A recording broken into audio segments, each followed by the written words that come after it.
Idris Muhammad Kundami, I really hope I didn't butcher that too much, most underrated NBA free agent this offseason.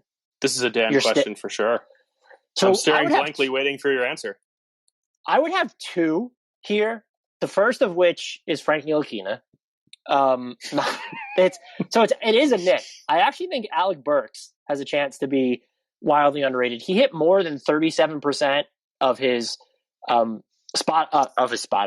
up threes this year, and he hit some really big buckets for the Knicks in the fourth quarter. Judging by efficiency and his volume and the number of looks that he took that were unassisted, which is basically a given in the Knicks' crunch time offense, he was just he provided the biggest bang for buck among a ton of players in the league during crunch time. Just one of the most efficient weapons there.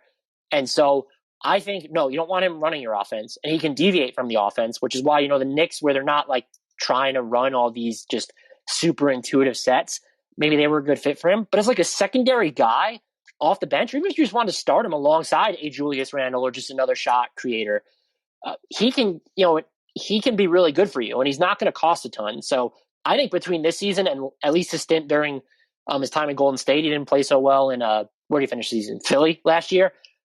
He's really up his value. I'm curious to see what he gets. And then Doug McDermott is my other one.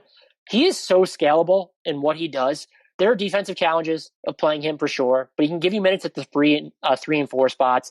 He shot 38.8% from 3 this year, and that sustains whether he's taking standstill threes or he's off motion. He's become a reliable finisher when putting the ball on the deck in drives. That was an element to his game that he added. He averaged 1.57 points per possession as a cutter this year, which is that sounds and reads like a typo for anyone wondering to scale. And he just doesn't cannibalize touches. Almost 85% of his made buckets this season were assisted on.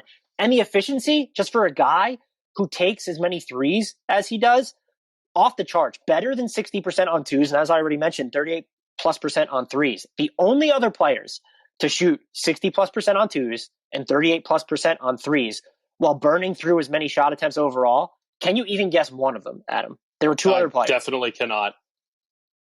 And this is not, it's not going to be anomalous in the sense that, he's in the company of stars. It sort of fits the plug and play scalable mold.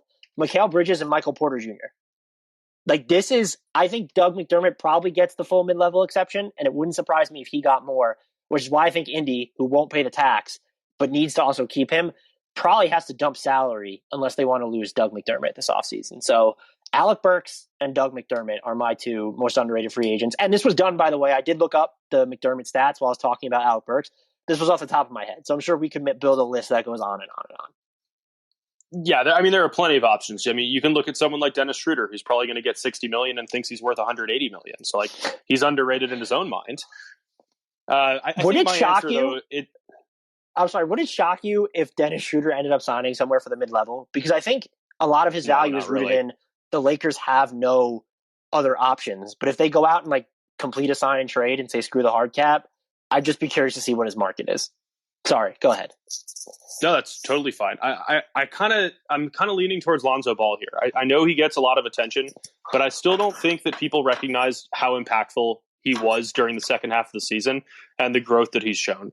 Whether he's going to be re-signed in New Orleans or end up in New York or somewhere else, I just feel like he's a drastically better player than the perception of him allows for him to be. And to me, that's what the underrated part means. It's where there's a large variance between perception and actual performance. If we're talking about someone who might sign a contract that is far too low for their actual value, maybe JaMychal Green, who's 31 but has shown that he can work in a lot of different lineups and has defensive chops and the ability to space the floor on offense, to switch on defense, a valuable role player.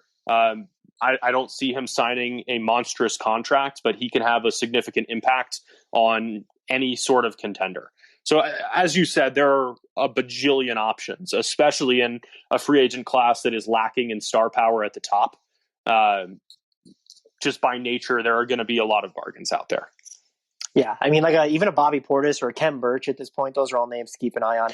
And Spencer Dinwiddie could sign a below-value contract just coming off an injury and a bad 3-game sample. I kind of expect him to get the bag. But yeah, I mean, if you're getting Spencer Dinwiddie for under $16 million a year, you've won. And I would agree with you on Lonzo Ball if you think that there's more half court initiation in him, and I honestly don't, but I could see why people think that there might be. So I feel like he's going to get near max money, and so that might prevent me from throwing him in there.